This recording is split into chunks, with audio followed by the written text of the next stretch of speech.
Bam! MC is in the house. What's up, folks? My name is Justin Garcia, and welcome to the Warrior Stream. I need to know if you guys can hear me. So right now I switched up the not only the shot, but I am in my new office. I haven't yet given it a name, but I want to make sure you guys can hear me. If not, I'm going to have to switch some things up. How is the audio?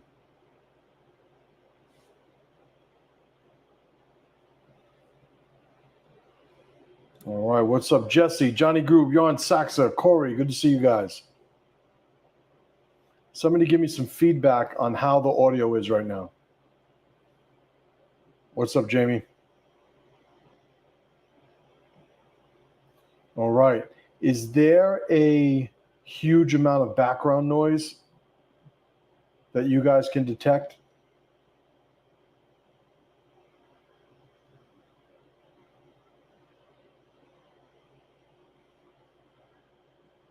All right, you guys are giving me some good feedback here. All right, so it sounds like I'm in an empty room, and I am, but that's good. Jamie wrote audio sounds. I don't know if you were like writing like a poem or something.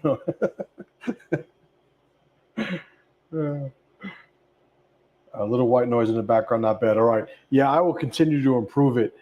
So I am in my new outdoor office. Had a shed built and have been working on it, trying to get this thing up and running. So we're going to be a little bit, I guess, guerrilla style for today, getting this thing going. But I am now shooting this on another camera that I have, my Osmo Pocket 3, and I'm using that audio too. This audio, I think, drowns out because I have an air conditioner on right now because this thing is turning into a hot box. So I had to buy an air conditioner just yesterday so I could have this without it being too unmanageable. Because right now we're doing it in the middle of the day. Pretty hot day today where I'm at. So just figuring shit out as usual, right? So I appreciate you guys giving me that feedback. All right, good. So I wrote an email today, and the email was pretty to the point, but I fucked up the subject for the email. I had last week's title on for the email, so hopefully people find out. I mean, the link is the link, but that was me being in a rush. But I do have a good talk today planned. I'd like to get some feedback from you guys where it's concerned. This is a topic that, for a lot of people, they have an issue. Yeah, I got to turn this fucking thing off. It's going crazy. The audio might be better, but you might see me start to melt as this goes on. I just couldn't hear myself fucking think. Anyway, the topic of legacy is one that some people have a big issue with. And the reason people tend to have a big issue with it is because a lot of times it gives them a mirror on where their life is, what they've done, what their goals are, and how they should sort of feel about that.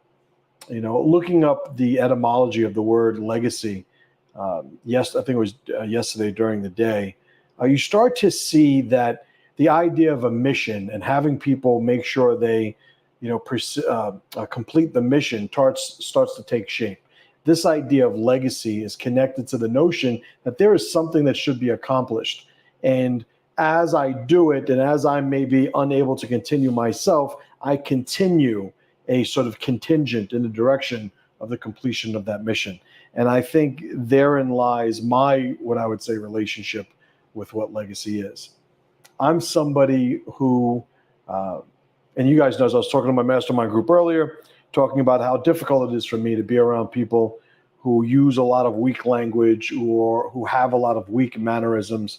And I want to add the proper context to that. It's not that I just want to be around tough guys. I just want to be around guys that have a high level of skill and aptitude and some sort of physical application of strength and whatnot. It's really when somebody has the way of dealing with other people, sort of recruit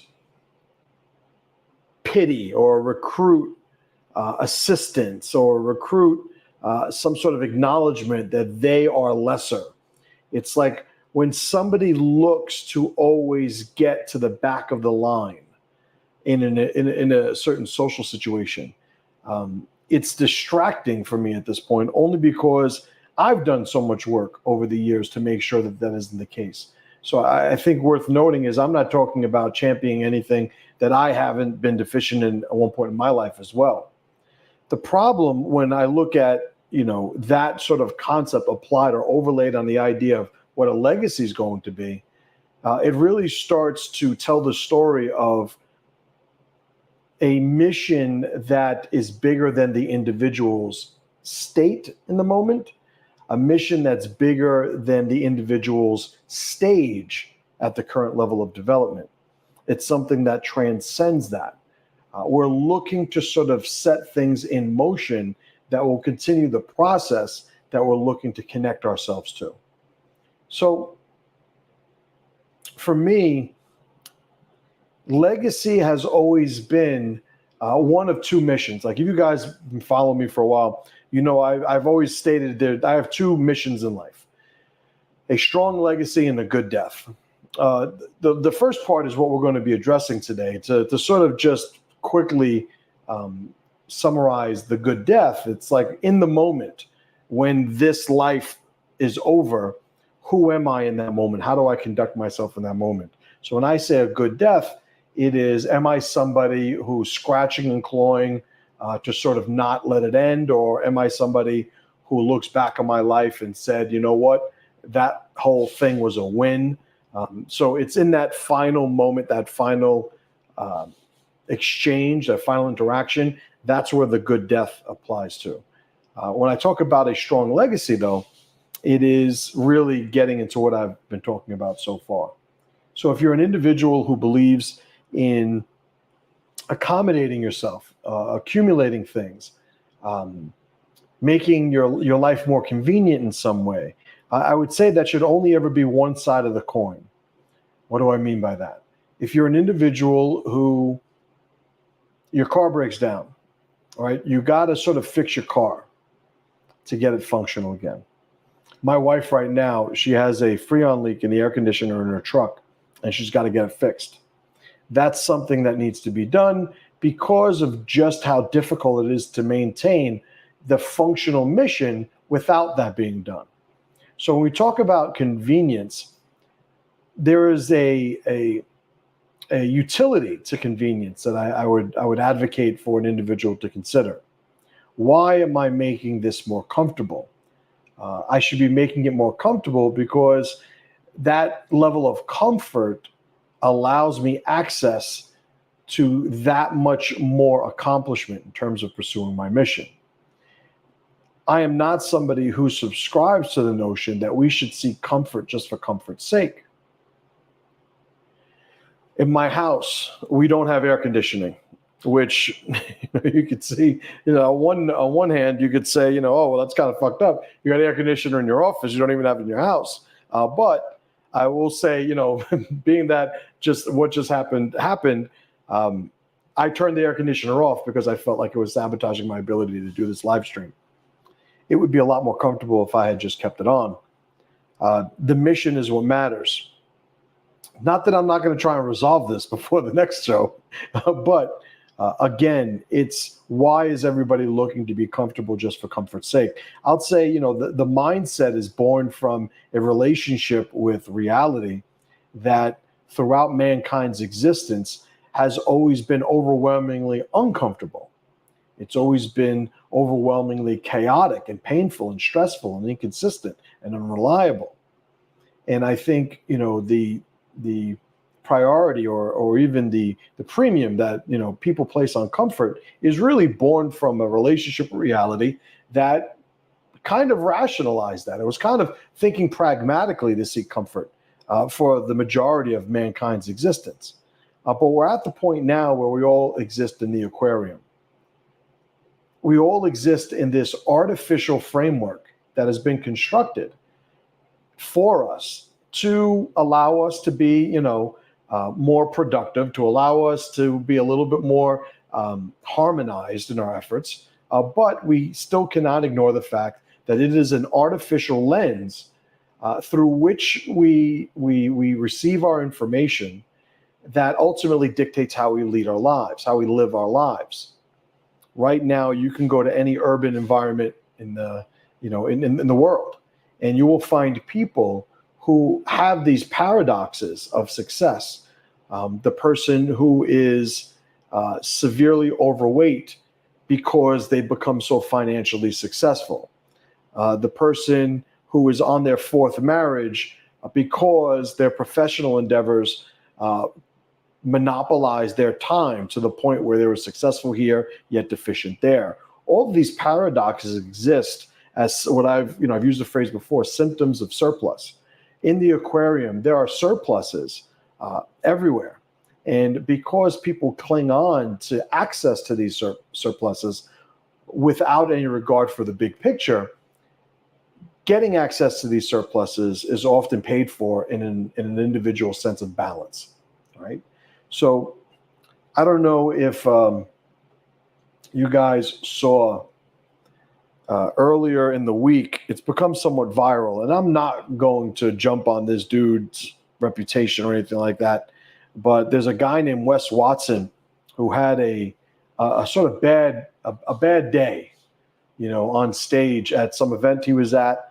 And Wes Watson, if you don't know who he is, he's got a lot of good formulas that have a lot of value in a lot of different areas. But basically, I think he was in an environment he shouldn't have been in. He was dealing with individuals who were, and I don't know the whole, admittedly, I do not know the entire context of the event that he was on, but he was with a bunch of people on stage, and I'm assuming that all of them had some degree of expertise or level of accomplishment that put them on stage. But there were a couple of individuals who weren't very, into the physical aspect of success, the physical aspect of self-power, the physical aspect of self-masculinity, or masculinity and self-power. And Wes Watson had an issue with that. And at some point when they pushed back on his, I guess, insistence on people looking to have very expensive cars and number 10 women, like she's a 10. I'm not used to the lingo, but there's a certain caliber of women and a certain car and certain level of materialistic acquisition. I'm not saying that that's all he's about and all he stands for, but it's certainly what he kind of put on the facade of who he presented himself to be. These people pushed back, and upon being pushed back on, he started with the ad hominems. He started with the personal attacks. His famous thing is, this man has titties. And I get it. Like, listen, yeah, I agree. A man shouldn't have titties. However, he also, I think at some point was not looking to communicate. He was looking to dominate. And when you dominate, there are going to be people who go along with it. And if you look at tribalnomics, there's the whole tyranny formula, the formula of a tyrant, where tyrants create traitors. If I'm a tyrant, I am not acknowledging or respecting the offset of who you are outside of our alliance, which means if I'm a tyrant, you are either going to betray yourself or you're going to betray me. But there's also the idea that if I'm somebody who wants to dominate a conversation and somebody is unwilling to allow me to do that, I'm basically challenging them to conflict. And if conflict was the mission, then he certainly created it. But I also can obviously relate to the individuals, especially the one individual that he seemed to be arguing with, that was, I want you to, as men, I want you to value family. And I want, I think family and being able to provide and all these other things that I speak about a lot. This other guy who Wes was butting heads with, that was his message. And in the face of that message, I think, I don't know, maybe if Wes Watson got that exchange back, he'd do it differently, because I don't think he was necessarily wrong in putting forth a physical standard that men should keep, but not at the expense of the balance that the other guy was looking to fill the conversation with. And it wound up being a conversation that escalated, got heated. At one point, Wes Watson said he slapped the shit out of the guy. And then the guy said, is that what you do? You threaten armed people in Florida? And it's like, what are we, guys, like, it's like, guys, what are we even doing right now? And it became much more of it seemed like a battle of insecurity than it was anything that was building something positive. So why do I bring this up? I think because when we're looking at our legacy, there are different directions that people go in nowadays. And I think, looking at the situation, the scenario of your life as one that says, I'm supposed to acquire materialistic shit, it's very limited in nature. It is very limited to be the individual that says, I am successful because I've acquired all of these things. There are too many scenarios by which I could acquire these things that aren't the end result of some sort of virtuous process or path. So it has to be limited when we look at these things and assigning a sort of value to what they represent. Because somebody has a great car doesn't mean he's a good man. But to push back a little bit on Wes Watson's branding and his messaging, you could be somebody who's in phenomenal physical shape and is also a piece of shit. One of the things that the other guy was pushing back on against Wes Watson was the fact that Wes was in jail for 10 years. And it's like, yeah, and I don't think, obviously, Wes owns that. And that's certainly, I was locked up as a teenager, so, no judgment here. But there's also the acknowledgement of deficiency that I think needs to be made when dealing with other people, when talking to other people who have opinions or a certain take on a given topic that differs from yours. The concession that we almost need to make is that these guys might have an experience that doesn't mirror my own, or who I might not have access to understanding unless I open myself up to them sharing it with me. And I think that there's a difference between, you guys have heard me say before, communication is in the catch, not the throw.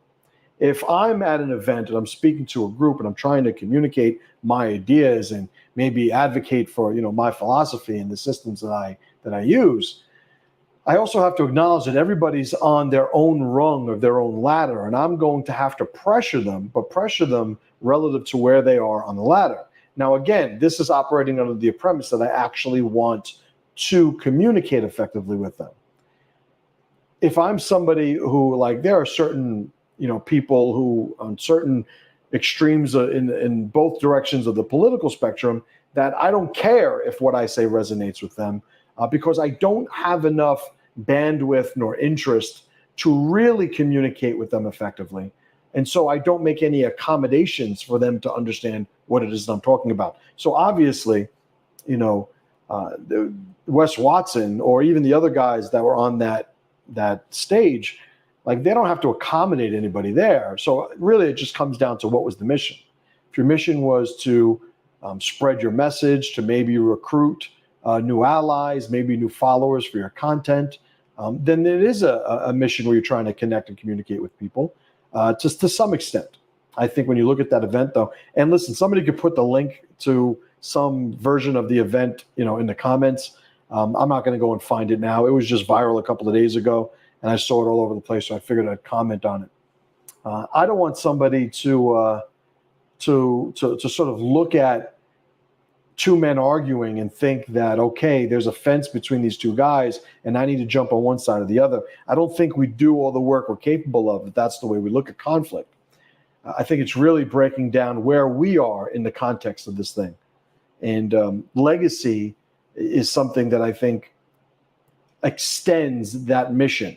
When we look at what we stand for and where is it supposed to fit in the bigger picture, and everything that we touch, how many of those things that we touch with alliance or some sort of influential, relationship or dynamic, how do we move those things in congruence with what our mission is, such that when we are no longer a part of the process, they continue to pursue the directions that we've championed when we were. So, let me take a breath here, see what's going on. Comments.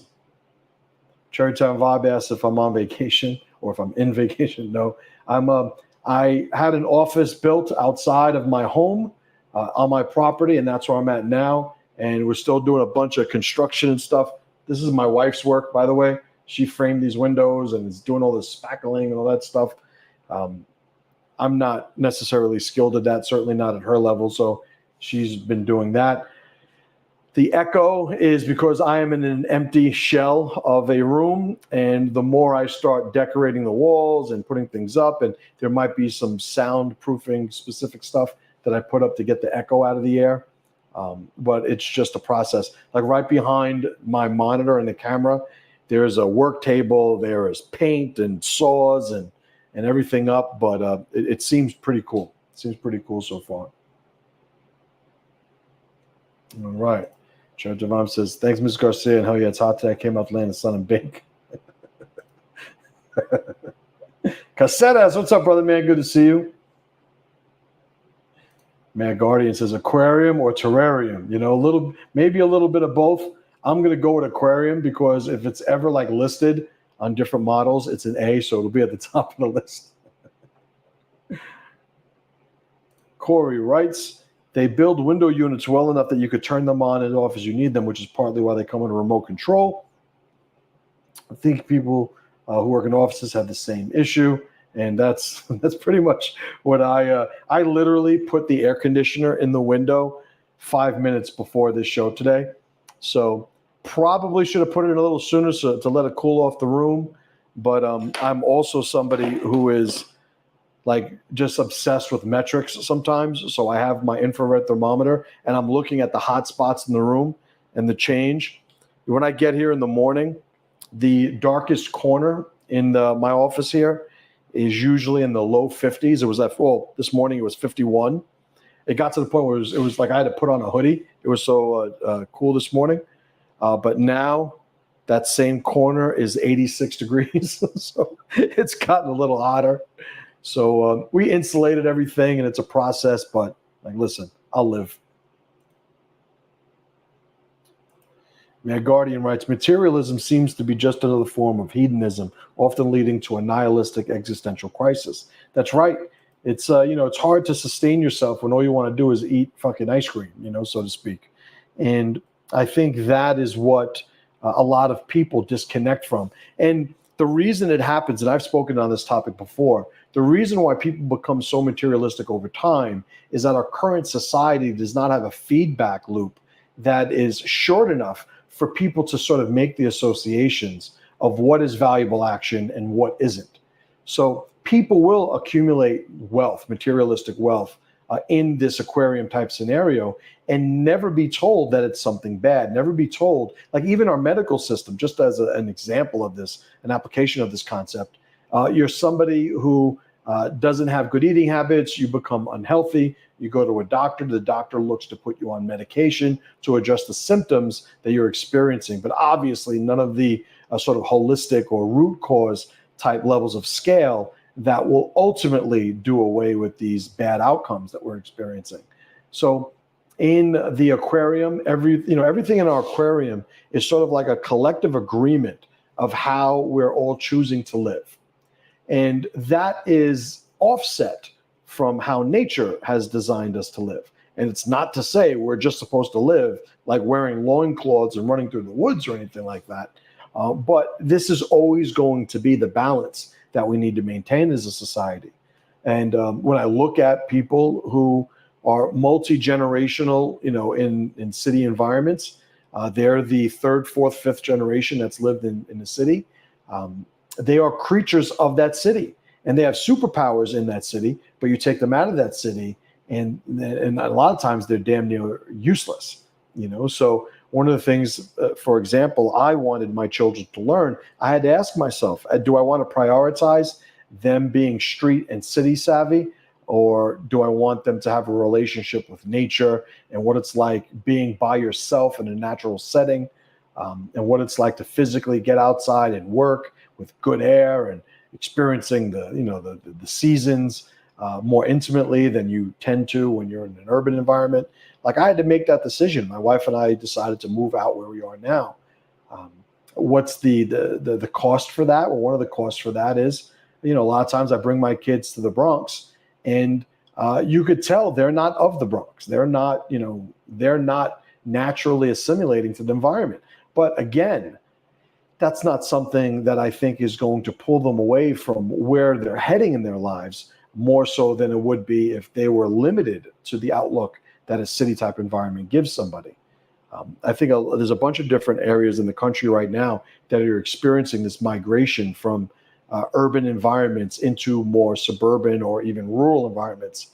And a lot of times these people from these areas come to these other areas and they look to bring those same formulas, not always looking to assimilate. I like hiking, right? I wouldn't call myself an avid hiker. I don't know if I've qualified to call myself that yet, but I certainly enjoy hiking. And I do a lot of research on hiking. And if you look at, there was this one guy, I'm not going to name him because I actually like the guy. I like his stuff. But there was this one guy who has a hiking channel. And that is his specialty. And everything that he does is about, giving you feedback and review on different gear and different types of hiking styles and all these different things. And he's a wealth of information, but this is all he does. I don't know if it was last year or the year before, this guy planned a trip for this like 3-4 day trek with a couple of buddies of his in the Grand Canyon.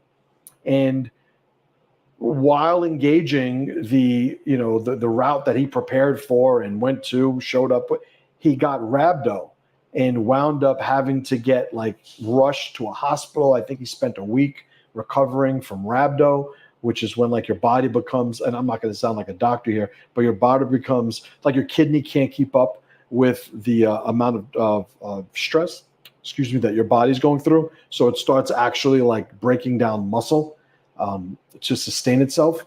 And obviously very, very unhealthy, something that CrossFit people have the reputation for doing, disproportionately when compared to other athletes in sports. And this guy, he runs a hiking channel on YouTube, and he went on a hike, and it's okay, it wasn't an easy hike, but this is what he does. And he was with, I think, 2 or 3 other guys who also have YouTube hiking channels. They were fine. This guy broke down. So I do think that sometimes we wind up in these aquarium type scenarios where we don't get the feedback necessary to make sure that we are authentically representing who we claim to be, who we think we are in some cases. I don't think that guy thought there was a chance he was going to get rhabdo. Yet, in all of his hiking expertise, here he was susceptible to it. When 2 of his peers weren't, right? For some comparison. So I do think when we start looking at our legacy, we have to ask ourselves, if we limit ourselves to the things that we excel at in an aquarium, in an artificial environment, do we not realize that our legacy is then going to reflect those, or the effort to maintain the value of those virtues and accomplishments? Meaning, if you are of the aquarium, your legacy is going to be one that continues to value those aspects of the aquarium in which you excelled. If you're the guy that owns, a lot of real estate, and your entire life is owning a lot of real estate, chances are you are going to impose on the people around you a sort of pressure to value that aspect of who you are, if you do something that's so elite.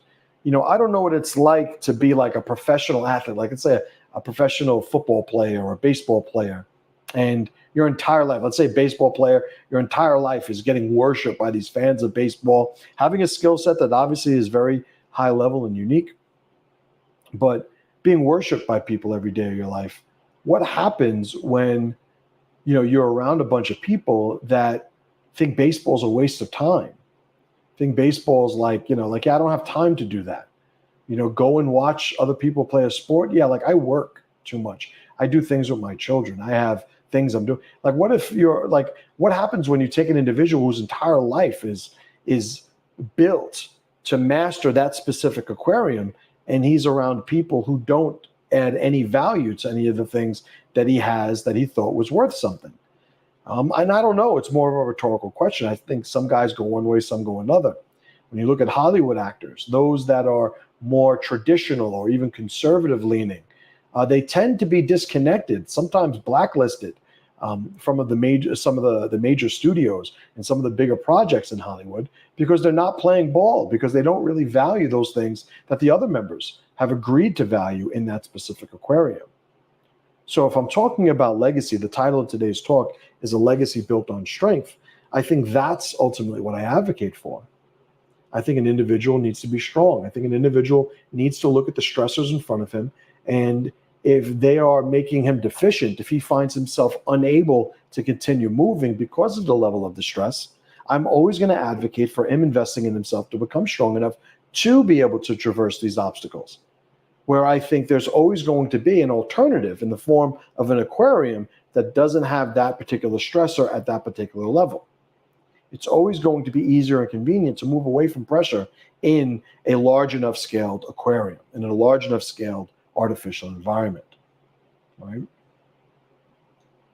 Cherrytown Vibe writes, I saw a discussion with fat men versus fit men, and the fat men were really arguing against being fit because of their satisfaction in the aquarium. That shit was crazy to me. See, and here's the thing.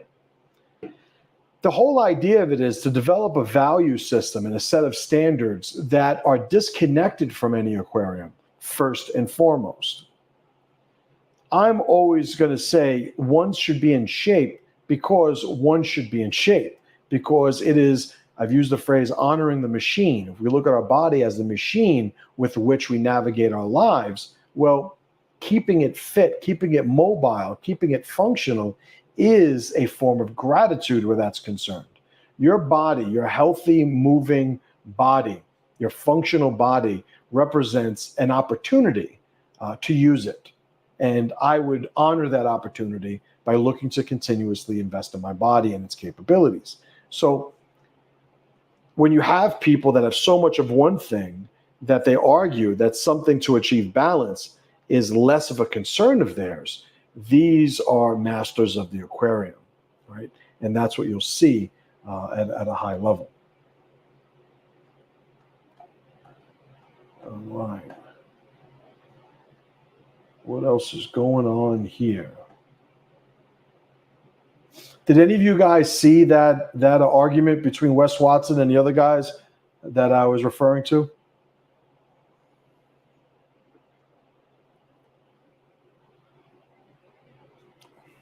I think it was a couple of days ago. It was one of my YouTube recommended things, and I clicked on it, and they called it fake alpha male, gets threatened by somebody. It was something like that. And I think, obviously that's not the case either, because you look at Wes Watson, I like Wes Watson's stuff, but I also know that Wes Watson has a lot of deficiencies that don't really fit into his brand. And I think where I observe him making a mistake is when he looks to sort of gloss over his deficiencies in a way that make them appear to be strengths. And whereas, I'll admit I'm not a big fan of humility. I am a fan of authenticity or even accuracy, and I think we shouldn't expect anybody to be perfect, but the people that have power are the ones that master not sort of defining themselves by their imperfections, not defining themselves by their deficiencies. Be the strongest version of yourself in the eyes of people who have value in those strengths. You don't want to hear how well of a cook, a plumber, your plumber is, for instance. It's like if you have a master level plumber, shout out to my man Mike in Idaho, who just jumped into my subconscious. If you are a master level plumber, if you can cook or not has no value to me. So I think with a guy like Wes Watson, there are things that he touches on that are of great value to the people that he winds up helping. I think, again, he runs into a mistake when he speaks from a level of authority and expertise in areas of his life that may still be deficient or certainly not on the par of his strengths. And I think in that interaction, that's exactly what was exploited.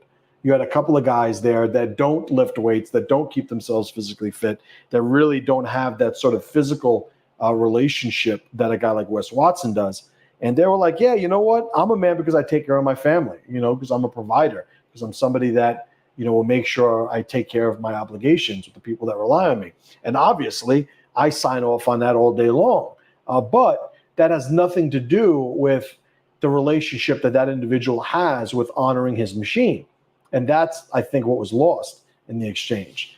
It was a sort of a dichotomy, a false dichotomy just coming to life, right in front of the viewer's eyes. And it's not this or that. It's a little bit of this, a little bit of that, and maybe a little bit of something else that wasn't represented. And I think that's often where the truth's to be found, right?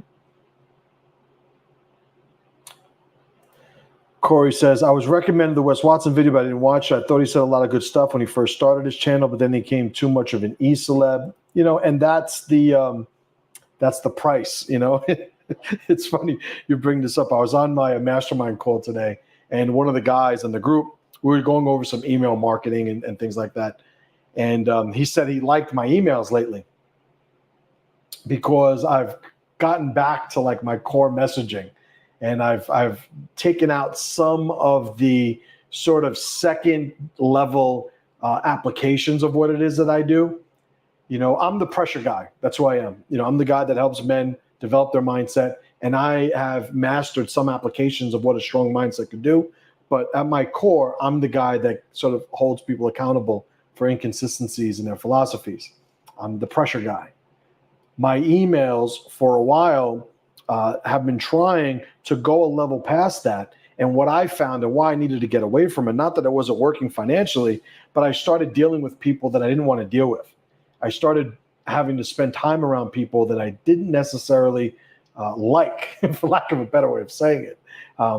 And I had some people that were valuing my ability to make their money, but they had no interest in becoming better men in the process. And that's not what I do, right? And so that's what I had to get back to. But one of the things about it was, and I've said this, in that talk, I've said this over the years many times, I don't want to be famous. I don't want to be the guy that's standing in front of 10,000 people who are clamoring for me to come out on stage. That's not me. That's not who I want. So when I find myself moving in a direction that I don't like where that direction would lead long term, I just pivot and reassess right in the moment. And that's what wound up happening. I think when Wes Watson first came out, he had, like I said, he has a lot of tight formulas on what it is that he's doing. He has these sort of aphorisms that he'll put out there, and it sounds like he's just throwing something out there off the top of his head, but there's some depth to a lot of the things that he understands, because as much as people, obviously don't think, spending 10 years in prison is a good idea, you cannot deny, or at least you should not deny, take my word for it, you should not deny some of the power and the knowledge that you get from enduring that type of experience. And I think he was a great messenger of those, and sort of advocate for a lot of those lessons. I think now, I remember one video I watched of his. One of my guys was like, "Oh yeah, look at this," and I watched this video, and at the end of the video, it was like a security guard he has showing that he had a gun. Like, I don't know if Wes was getting threatened by somebody, or like, I'd imagine, like I've gotten death threats, so I'm sure Wes Watson has his fair share of conflict. And it was just low level. It's like, all right, what are we doing? Having the security guard show the gun, like if anybody comes here looking for a problem, he said something to that effect, something like that. I'm paraphrasing. It's just like, well, what are we doing? And then it started becoming the big, I'm a celebrity and I have the $1 million car and it's like, all right, I get it.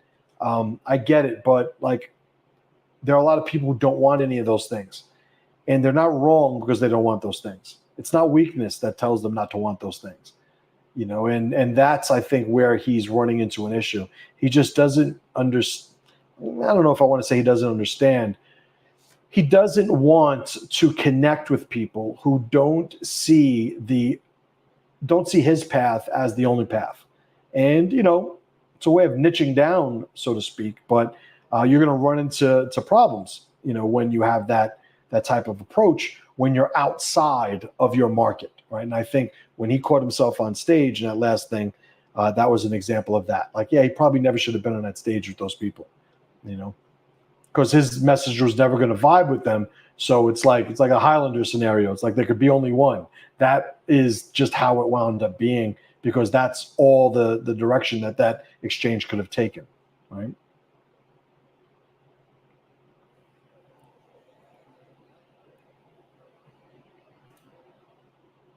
Cherrytown Bob asks, can you explain how legacy is impacted by choice? So I think, I'm the advocate for mastering the 24-hour cycle. Every day you have something you can do. You have, at the end of the day, the opportunity to look back and ask yourself if the day was a win, to ask yourself if you've done what was necessary to seize every opportunity that was in front of you. I think when done in succession, when done ritualistically, anybody that approaches their life that way is going to get some stuff done. It's going to create some momentum and sort of build not only strong alliances, but is going to wind up being creative. He's going to be a creator of things that would not have existed had he not endeavored to create them. I think when you scale that up to a lifetime, I think there are certain movements that are going to be born from the creations that you've made and the alliances that you've made, that it's going to have the tendency, or it's going to at least have the potential to go beyond a phrase I've used is the arc of a lifetime. We're born, we're shitting ourselves in the beginning. We peak at some point, and then there is the downward segment of our life's arc that tends to be more reflective, and different people handle that last segment of the arc, differently. My thing is, I want there to be an inspiration that results from what I've done, such that people continue a version of what my arc represented moving forward and beyond my life. The easiest way to do that, and I say easy, maybe simple is a better word, the simplest way, or maybe even the most natural way that's done, is with children. If you are a father, if you're a parent, your child could wind up creating things that you could not even conceive of.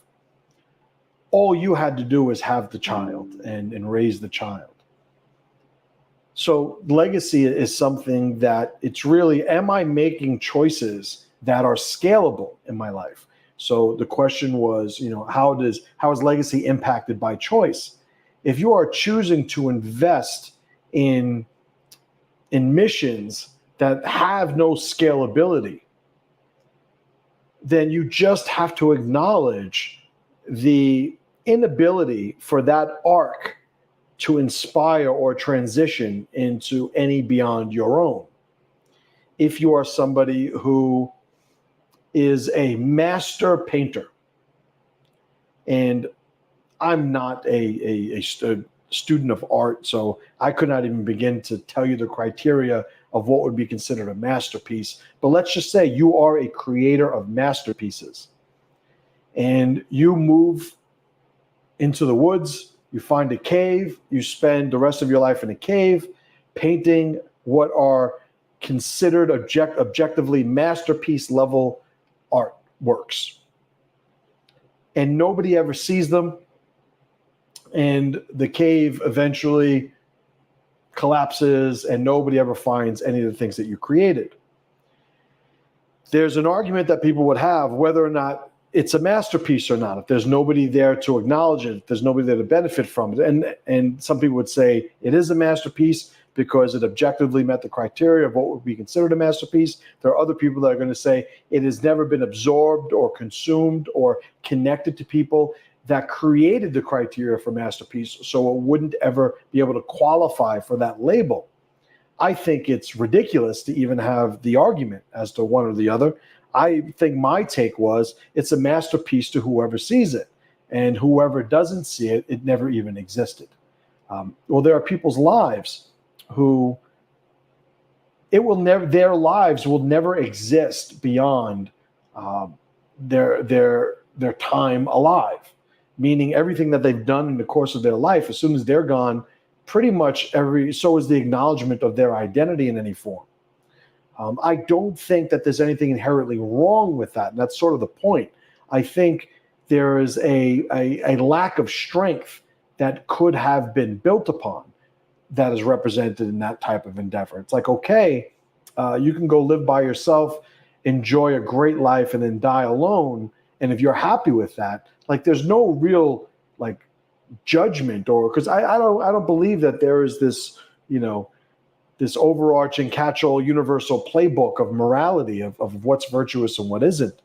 If you look at the etymology of the word ethics, its roots really speak about excellence. So it's like, if something is ethical, it's like something that lends itself to an achievement of excellence in a given thing. So we even conflate these terms of value, over time. I think that where it is on a universal value spectrum is limited. It's biased. I don't think we should even endeavor to create such a paradigm to look at everything all by the same token of value. I think it really is going to be, well, who are the people that have experienced it? Because if somebody hasn't experienced it, there's really no argument worth investing any resources that it even existed. There are, I'm sure, millions of pieces of art in all different forms that society will never even hear of, right? There might be a great voice and a singer, a man or a woman, who spends their whole life singing in the shower and nobody ever hears them. But had they been discovered, right? It's always funny when you discover somebody, right? That whole idea, right? But had they been discovered, maybe they're a legendary singer or performer. Maybe they're a pop star. Maybe they're the one of the greatest earning artists of all time. Like, who knows? But they were just singing in the shower. All I'm saying is just understand the limitations that represent the path that you choose and be okay with it. I think that's the caveat at the end. It's like, choose to live a life that you could be proud of. It's like when I talk about the 24-hour cycle, at the end of every day, looking back and asking yourself, did I win the day? That allows us to sort of stay overlapped with the life that we can be proud of in the long term. If we ignore this and we just sort of follow the direction that our momentum happens to be taking us, whether we're the ones that created it or somebody else did, I think there is a higher likelihood of us looking back at certain points and going, how did I wind up here? What am I doing? What's the point of it all? So ultimately, I think it's about being consistent and authentic, first and foremost, to yourself, right? Corey writes, most of those other prison channels told all their stories and don't have anything else to offer beyond that.